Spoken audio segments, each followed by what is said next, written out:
Well, hey, thank you so much for tuning in. We're so glad and thrilled that you are with us.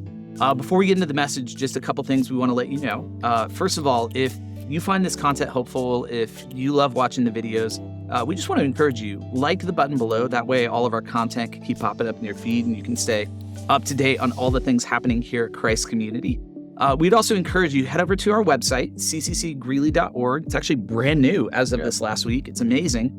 But if you want to get more connected, find out about ministries we offer, ways to get involved in the church, you'll find everything that you need to know there.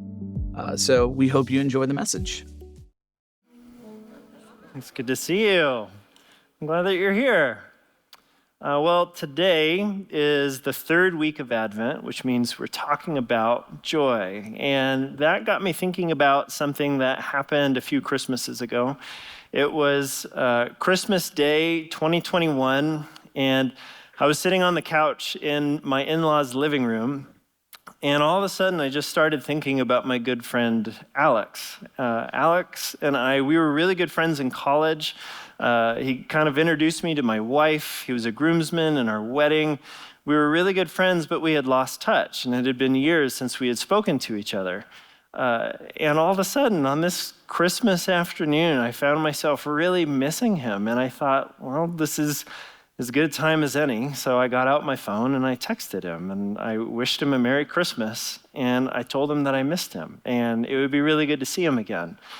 And a few weeks later, we were sitting down to have lunch together, and we picked up right where we left off years earlier. And it was just so good, and it was so fun. And what's even better is since then, every 6 weeks or so, me and Alex and now a couple other of our friends from college, we get together every 6 weeks to have dinner. And those times together, they are magic. And when we come together, we talk about what's going on in our lives today, but what we always end up talking about eventually is just these memories from college. We take turns reminding each other of moments and stories that we had forgotten. And as we tell these stories, we watch each other's eyes light up as we remember together. Like these stories, like the time we woke our roommate up at 2 a.m. by staging a surprise rave in his bedroom. He woke up to EDM music blaring on a Bluetooth speaker and us standing at the foot of his bed, wildly shining flashlights around the room. Or the time that we worked at a summer camp in Canada, and on the 4th of July, we took the Canadian flag down from the flagpole and put up the American flag. And we almost got deported because apparently that's illegal. Or the time our roommate came home in the middle of the night with a traffic light and he refused to tell us where he got it from. That was also probably illegal. The time that we decided to replace all of our living room furniture with one absolutely massive beanbag chair that we all shared together. Or the night that we had a knife throwing contest by throwing knives at our roommate's bedroom door. And what made it really exciting is not knowing if he would open his door mid-throw. Or the time that I was loudly telling an inappropriate story as I unknowingly walked into my surprise birthday party. And as we tell these stories, it is just so fun. But when we get together, there's something that's abundantly clear. We are not in college anymore. We are now these tired dads in our 30s with newly discovered chronic illnesses and back pain. And if we came together and we said, let's try as hard as we can to pretend like we're in college so we can feel like it again, it wouldn't work. That ship has really sailed. But here's what does happen. When we come together just by being around each other and telling these stories, something that happens slowly but also kind of suddenly at the same time is we start to get taken back in time, and before we know it, we feel like we're in college again, and we laugh like we're in college again, and we eat like we're in college again. And I think of all that because when I think of the experience of joy, I think it happens sort of like that. It's this unforced thing where you're just around someone or in a situation and all of a sudden joy happens and it transforms a moment and it takes you someplace else. In an experience like that, like the true experience of joy, you can't force that. Which is something that I think a lot of people try to do around Christmas, is they try to force joy. They try to conjure it as if Christmas is this ritual meant to conjure joy. If we hang up these lights and eat these cookies and sing these songs, joy will come back. But it doesn't work like that. You can't conjure it, not the real thing. But even though it can't be conjured, I believe that if you know where to look, sometimes it can be found. So here's my hope for this sermon. First, I want to acknowledge we're talking about joy not because we're already full of joy, but because we are in need of it, because many of us are lacking it, because we haven't been experiencing it. This is not a sermon for the joyful that makes this sound really simple and easy, because it's not. Like, I don't think there's anything I can truly say to you along the lines of, if you do this and this, you will experience joy, guaranteed, because it doesn't work like that. You can't conjure it like that.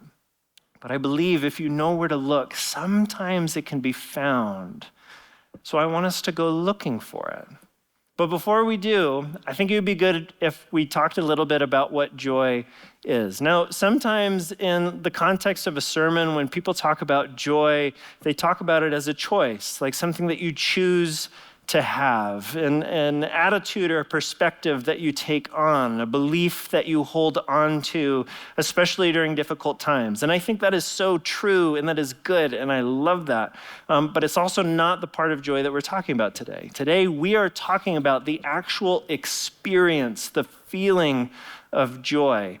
And the experience of joy is something I feel like it's kind of like on the quantum level of spirituality. Like, it is nearly impossible to clearly define and understand and explain the actual genuine experience of joy.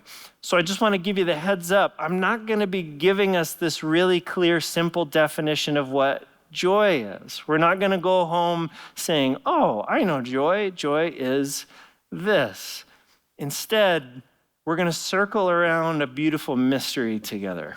So that being said, a couple years ago, I shared with you my favorite description of joy that I've ever heard, and I want to share it with you again. This is written by the poet Christian Beaman, and he said this: joy, that durable, inexhaustible, essential, inadequate word, that something in the soul that makes one able to claim again the word soul. That sensation more exalting than happiness, less graspable than hope, though both of these feelings are implicated, challenged, changed. That seed of being that can bud even in our circumstance of ice, as Daniel Chapman puts it. So that faith is suddenly not something one need contemplate, struggle for, or even have really, but is simply there, as the world is there. There's no way to plan for, much less conjure such an experience. One can only try to make oneself fit to feel the moment when it comes and let it carry you where it will. And somewhere else he wrote, joy is like a flash of eternity.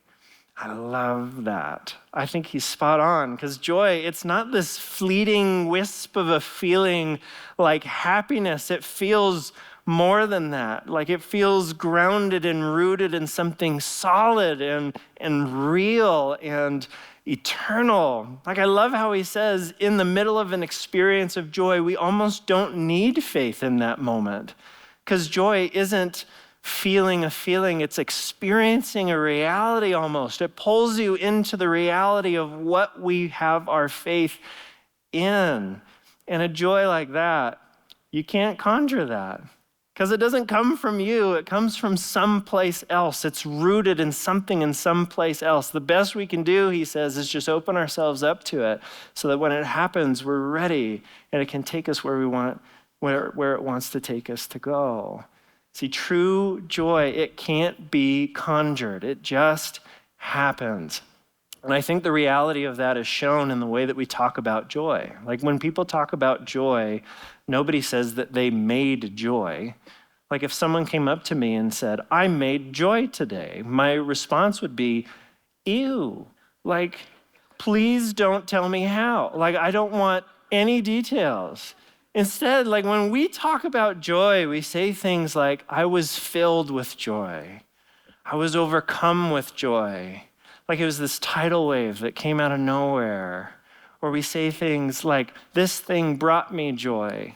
Like whatever that thing was had a gift behind its back. And suddenly it brought it out and said, here, I brought this for you. Surprise. Or we say, I found joy in this thing. Like it was always there. We just happened to uncover it in that moment or at that time. See, the true experience of joy, it is such a thing that it would be a disservice for us to turn it into something smaller than it is, for us to confine it, because true joy is like a wild animal. It's not tame. It doesn't come when you call it. True joy is like a mountain lion. It's hidden until suddenly it's not, and then it's there, and you can't look away. Now, I could bring you to a zoo, and I could point at a cage, and I could say, look, a mountain lion. And you would go, oh. But if we were hiking together, and I stopped, and I said, look, a mountain lion, you would have a very different reaction in that moment. Because in that moment, now we're talking about the real thing. We could put joy in a tidy little cage with a plaque in front of it that says joy, so that we could point at it and say, look, there it is. But I want to talk about the real thing.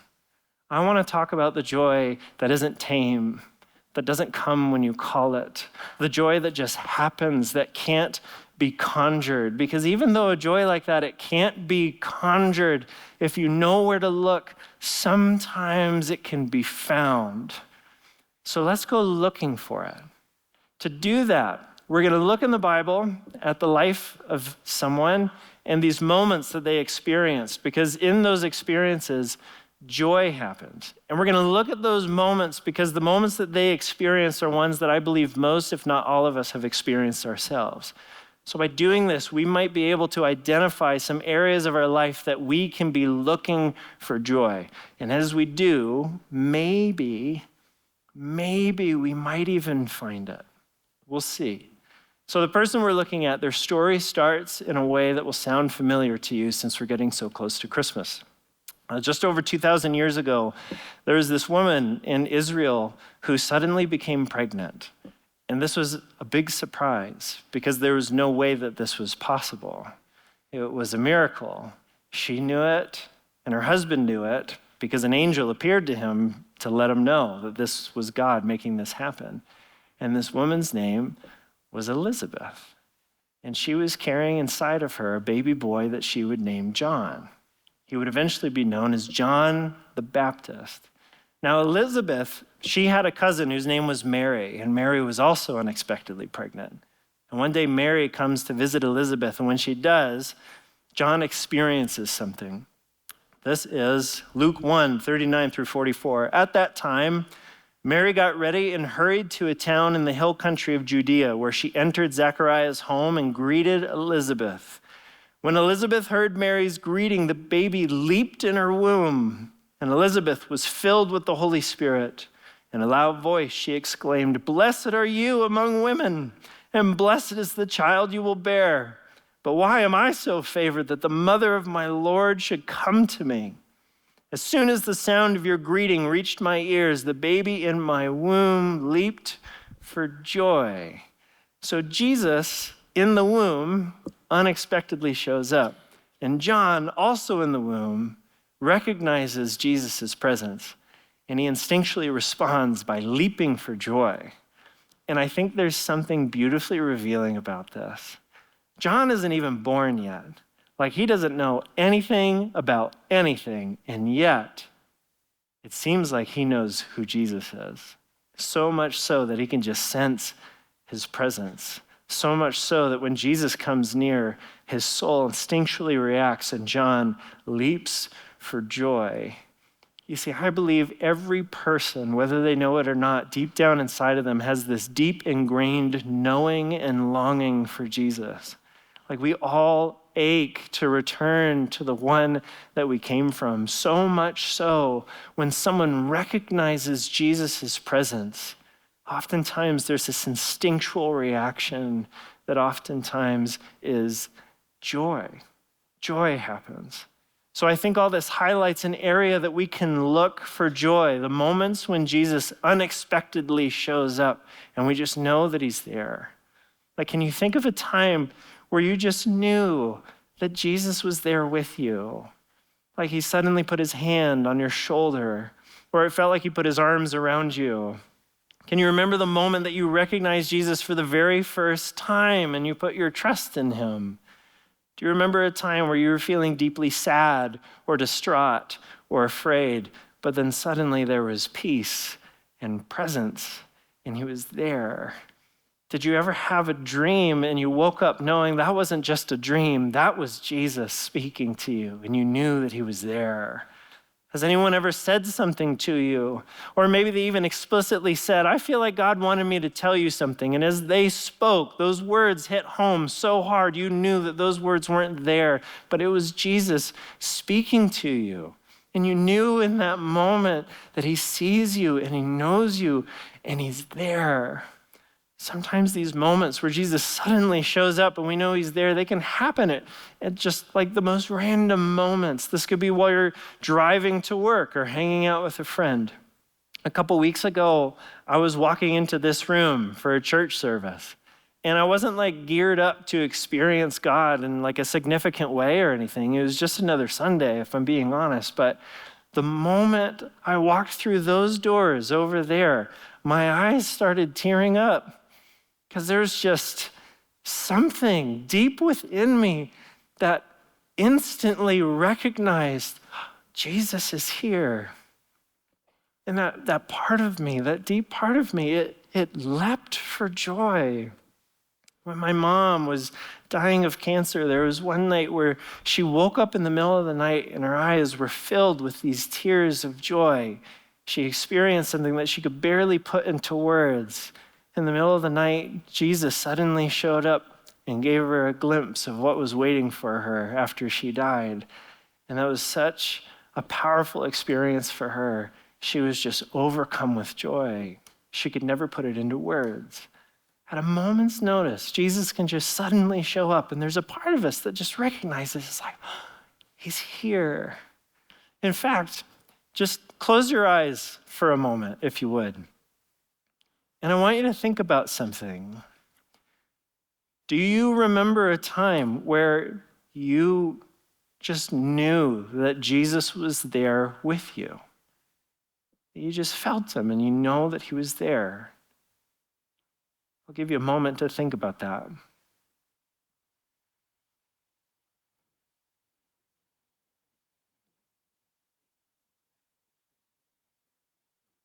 And if you think of a moment, don't just remember it. Try to relive it. Like put yourself back in that moment.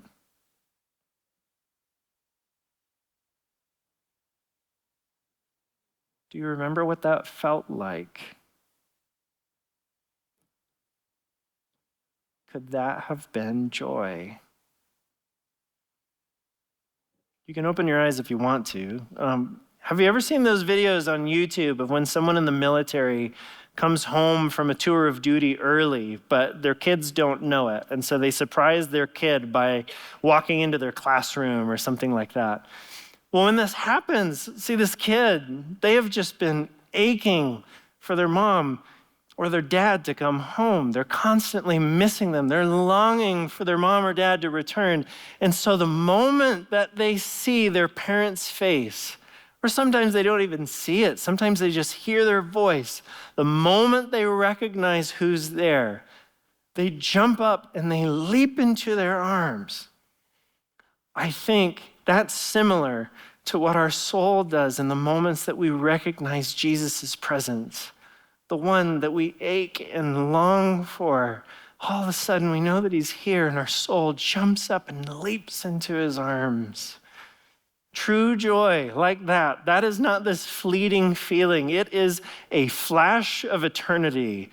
It is an experience of a reality. It is a glimpse of things to come. And that can't be conjured.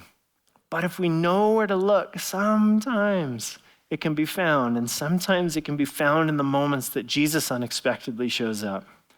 So the next moment of John's life happens many years later. He's in his 30s. He's grown. He's already baptized Jesus. Jesus is off. He started his ministry. But then one day, some of John's followers come to John and they say, hey, that Jesus guy, he's starting to get a lot of followers. And he's baptizing people now. Are you okay with this? And here's how John responds. This is John chapter 3, verse 27 through 29. To this, John replied, a person can receive only what is given them from heaven. You yourselves can testify that I said, I am not the Messiah, but am sent ahead of him. The bride belongs to the groom. The friend who attends the groom waits and listens for him and is full of joy when he hears the groom's voice. That joy is mine, and it is now complete. So what John is talking about is back then when two people got engaged, the man would go back to his father's town and village to prepare a home for him and his bride-to-be. And the amount of time that would take was unknown. And when he came back, that's when the wedding would begin. But because nobody knew for sure exactly when he'd be back, the groom always had a friend who was keeping an eye out for him to show up. And as soon as the groom's friends saw the groom coming that way, his job was to go around telling everybody, the person we've been waiting for is here. We can get the wedding going. And what John is saying is that's who he is. He's the groom's friend. His purpose has been to watch and wait for Jesus. And as soon as he shows up, to go around telling people, this is him. This is the Messiah. This is the one we've been waiting and longing for. And because John actually got to do that, because he saw the groom arrive, he says his joy that has been welling up inside of him since before he was born, it's now complete. John's job was to show other people who Jesus was, and because he got to do that, his joy was complete. And what's cool is we have the same job as John. We are meant to show other people who Jesus is, primarily through love. We're meant to show people, this is him. This is the one you've been longing and waiting and aching for. And we show that through love. And when we get to do that, oftentimes, like John, it fills us with joy. Jesus even speaks to this. In John 15, verse 10 through 12, Jesus said, if you keep my commands, you will remain in my love, just as I've kept my Father's commands and remain in his love. I have told you this so that my joy may be in you, and like John, that your joy may be complete. My command is this, love each other as I have loved you. Obey my commands so your joy, like John, can be complete. And my command is this, love others like I have loved you. There have been many, many moments where I have gotten to love someone like Jesus, and most of the time when I've walked away from those, I have felt full of joy. And I'm guessing most, if not all of you, have experienced this too. For example, can you remember a time that you gave something to someone in need of help, and even though you walked away with less, somehow you felt like you had infinitely more than what you started with? Like you got pulled into an alternate reality that you're now experiencing. Can you remember a time where someone hurt you, and instead of getting revenge or holding a grudge, you met with them and you forgave them? And walking away from that, somehow the two of you were now closer than you were before they even hurt you. How did that happen? Can you remember a time where you were with someone or thinking about someone and you just felt this deep love for them flowing through you? And it was so intense, you just knew this love wasn't just coming from you, but this was Jesus's love flowing through you. And kind of like how a river creates a canyon, this love flowing through you created this deeper understanding of Jesus's love for you. And even though you were the one showing love, you walked away feeling like you were on the receiving end of a much deeper love. Guys, that's joy.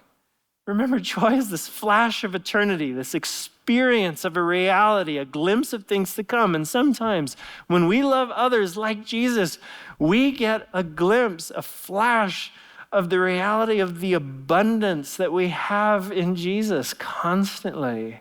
Sometimes we get a glimpse of how God is going to unify and restore and reconcile all things and all people together. Sometimes we get a glimpse of just how truly deep and wide Jesus' love for us is.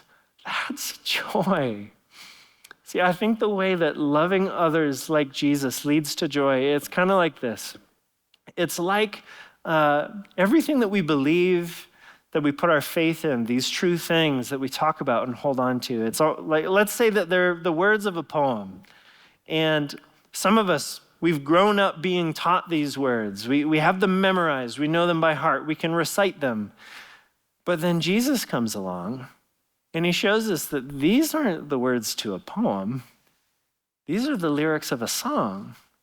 And it's not meant to be spoken. It's meant to be sung. And so he teaches us the melody, which is love.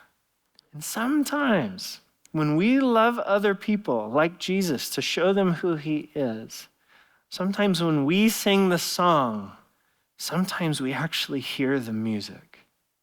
And it's not just our voice, but we hear something in the background and we realize and we hear the song that we have been singing along to all this time. Like it's this flash of something, this experience, this glimpse of something. That's joy. That joy. That is not just this fleeting feeling. It is a flash of eternity, an experience of a reality, a glimpse of things to come. And that can't be conjured, but if we know where to look, sometimes it can be found. It can be found in the moments that Jesus suddenly shows up and we know that he's there, and it can be found in the moments that we love others like Jesus and we just feel full of joy. But then there are times where joy feels very, very far away, where it feels like no matter where we look, there is no joy to be found. And that's something that I believe John can relate to. Because not long after he talked about his joy being complete, he was locked up in prison and things weren't looking good. And I can only guess that this was pretty confusing for John, that now that Jesus is back, why Jesus would let something like that happen and why Jesus wasn't doing anything to get him out of that situation. So John actually, he asked a couple of his followers to send a message to Jesus. And that message was, are you the Messiah, or should we start looking for somebody else? This is the guy who recognized Jesus before he was even born, whose joy that had been welling up inside of him from that moment. He said not that long ago that his joy was complete. And now he's asking Jesus, are you who you say you are, or should I look for somebody else? Things were not going like John had expected, and Jesus was not doing what John had hoped. And my guess is, no matter how hard he looked around, there was no joy to be found. And maybe you can relate to that on some level.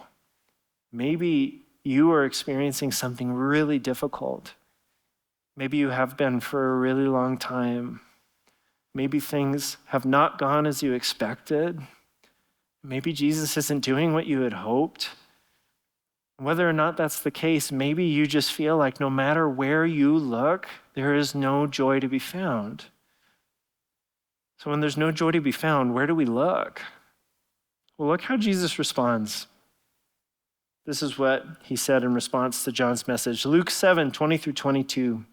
When the men came to Jesus, they said, John the Baptist sent us to ask you, are you the one who's to come, or should we expect somebody else? At that very time, Jesus cured many who had diseases, sicknesses, and evil spirits, and gave sight to many who were blind. So he replied to the messengers, go back and report to John what you've seen and heard. The blind receive sight, the lame walk, those who have leprosy are cleansed, the deaf hear, the dead are raised, and the good news is proclaimed to the poor. So Jesus' response to John might seem a little bit odd until you realize what he's doing. He's actually quoting a chapter of the Bible that John has memorized. It's Isaiah 35. And it's a chapter that talks about, even though there are many things that are not as they should be, one day they will be. And that day is coming. So when John heard Jesus' reply, this is what came to mind. This is from Isaiah 35. The desert and the parched land will be glad. The wilderness will rejoice and blossom. Like a flower, it will burst into bloom. It will rejoice greatly and shout for joy. The glory of Lebanon will be given to it, the splendor of Carmel and Sharon. They will see the glory of the Lord, the splendor of our God. Strengthen the feeble hands, steady the knees that give way. Say to those with fearful hearts, be strong. Do not fear, your God will come. He will come with vengeance, with divine retribution. He will come to save you. Then will the eyes of the blind be opened, and the ears of the deaf unstopped. Then will the lame leap like a deer, and the mute tongue shout for joy. Water will gush forth in the wilderness, and streams in the desert. The burning sand will become a pool, the thirsty ground bubbling springs. In the haunts where jackals once lay, grass and reeds and papyrus will grow. And those the Lord has rescued will return. They will enter Zion with singing. Everlasting joy will crown their heads. Gladness and joy will overtake them, and sorrow and sighing will flee away. When John couldn't find joy, Jesus didn't shame him for not having enough faith. He didn't blame John for not being able to conjure it up for himself. Instead, he told John to look toward what's coming. When John couldn't find joy, Jesus told him to look toward what's coming, to remember that one day God is going to heal, correct, redeem, restore, resurrect all things. And even though he can't find joy now, on that day, joy is going to overtake him and it won't fade. When he couldn't find joy, he was meant to look toward what's to come. I think in the same way that people can feel like there's something wrong with themselves if they don't experience joy during Christmas, I think as Christians, sometimes we can feel like there must be something wrong with us if we're not able to experience joy, even in challenging circumstances.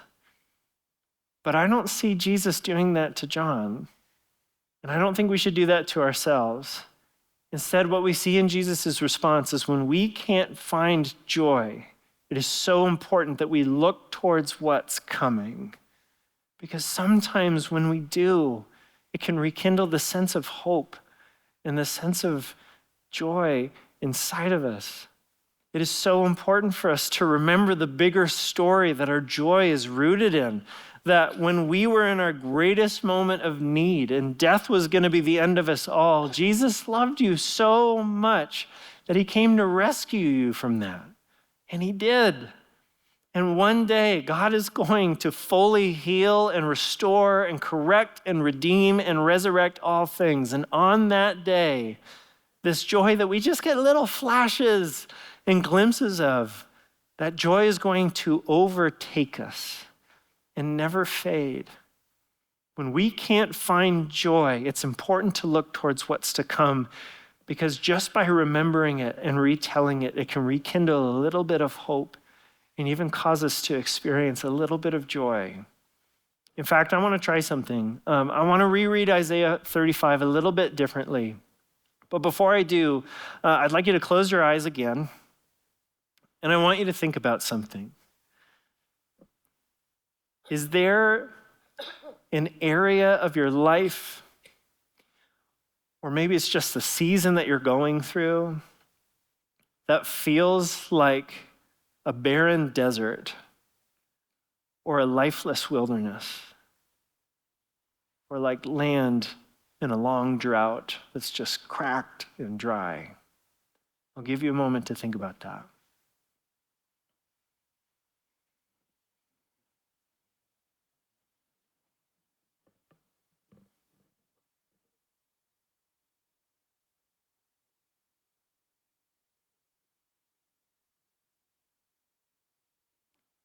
Okay, if something came to mind, with your eyes still closed, I want you, in a sense, to just kind of hold that out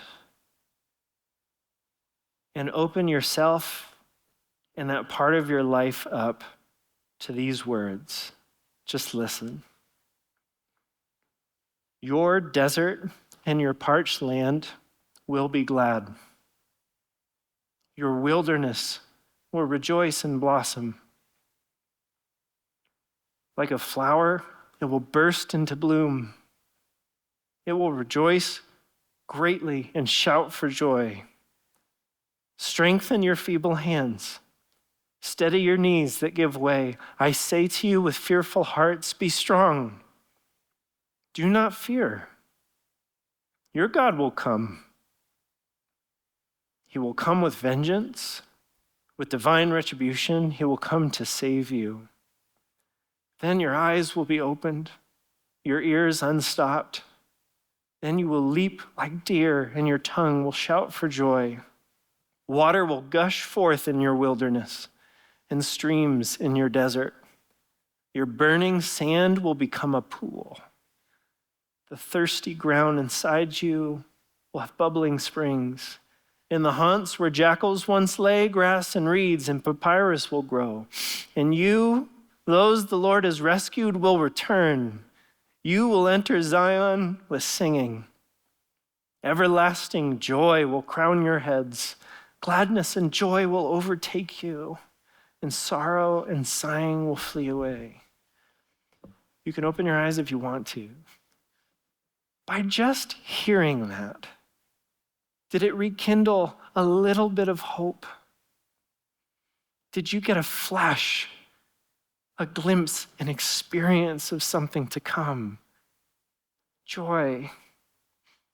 I hope so. But whether or not you did, in the moments that there is no joy to be found, it is so important for us to not forget and look towards what's to come. Because by doing that, it can rekindle hope and cause this experience of joy to happen.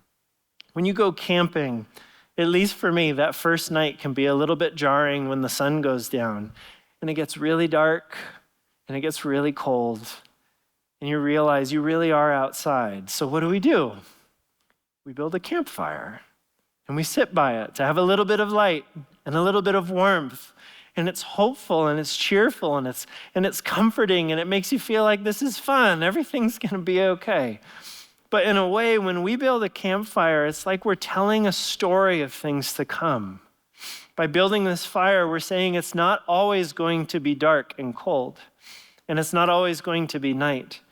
But in the morning, over the horizon, there's going to be a greater flame and a greater light and a greater warmth that's going to change everything how it is right now.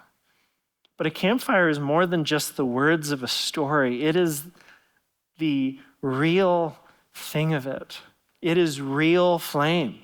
It is real light. It is real warmth, which is why it brings real hope and real comfort in a cold, dark night. And in the same way, when joy can't be found, when we look towards what's to come and we tell the story of what's to come, that story is more than just words.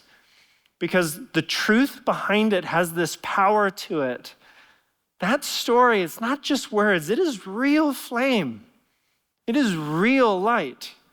It is real warmth that can rekindle real hope and bring a real experience of joy, which is why it is so important in the moments where joy can't be found that we look toward what's to come.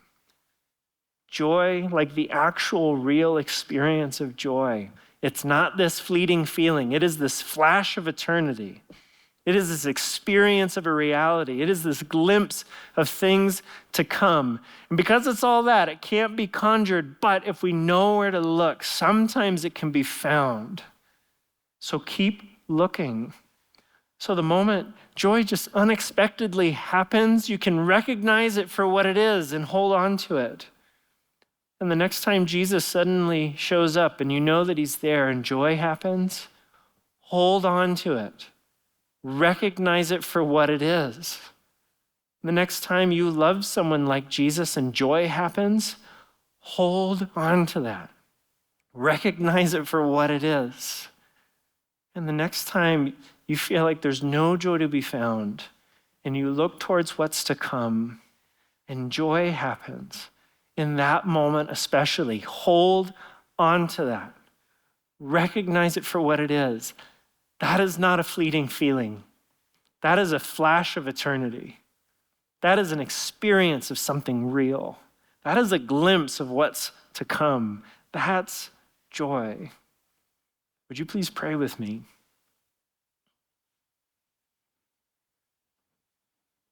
Before we go any further, let's just open up a moment for God to speak and invite the Holy Spirit to just fill a space.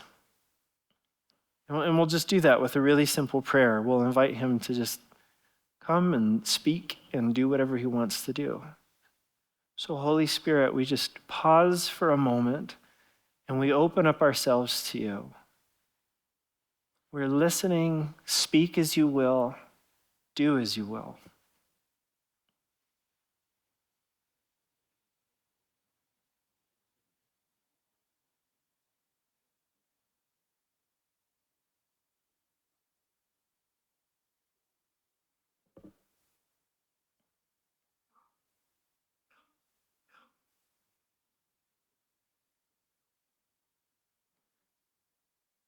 Jesus, tonight we acknowledge that on Christmas, the arrival of you was the arrival of joy.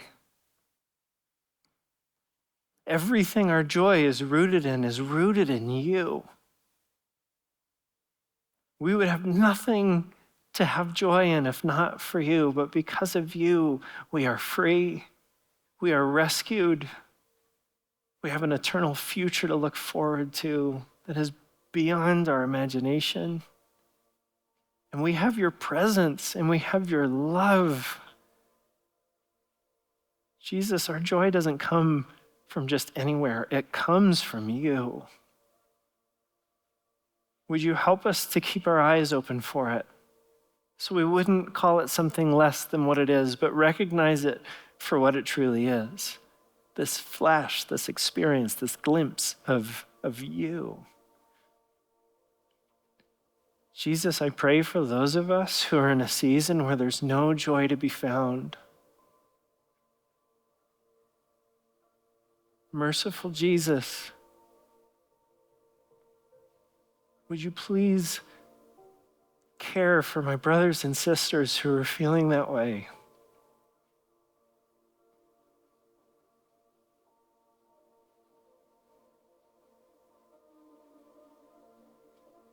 Would you help them to know that you see them, you hear them, you know them, but far beyond that, you are with them.